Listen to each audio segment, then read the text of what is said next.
கதறி எழுது வீடியோ வெளியிட்ட சதா. என்ன விஷயம் தெரியுமா? தெருநாய்கள் கடிச்சு 6 வயசு குழந்தை உயிரிழந்த சம்பவம் டெல்லியில பெரும் அதிர்வலைகளை ஏற்படுத்தியிருக்கு.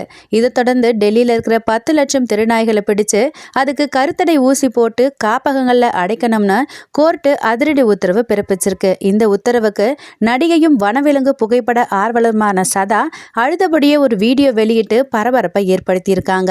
அவங்க பேசும்போது 6 வயசு குழந்தை இறந்ததுக்கு ரேபிஸ் காரணம் இல்லை ப்ரூவ் ஆன போதும் கூட கோர்ட்டு இப்படி ஒரு உத்தரவை பிறப்பிச்சிருக்கு.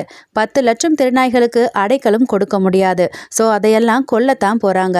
கரெக்ட் டைம்ல கருத்தடை ஊசி போட்டு அவற்றோட எண்ணிக்கையை கட்டுப்படுத்தாதது மாநில அரசு மற்றும் நகராட்சியோட தோல்விதான். அதுக்காக தெருநாய்களை தண்டிக்கிறது சரியா? நான் உள்பட பலரும் சொந்த பணத்தை செலவு செய்து நாய்களை காப்பாற்ற முயற்சி செய்துட்டு இருக்கோம். ஆனா போதுமானதா இல்லை. காசு கொடுத்து வீட்டு நாய்களை வளர்க்குற உங்களை மாதிரி சிலரால தான் தெருநாய்கள் இப்ப உயிரை விட போதுங்க. கோர்ட்டோட உத்தரவை எப்படி தடுக்க முடியும்? எங்க போய் போராட்டம் நடத்துறதுன்னு தெரியல.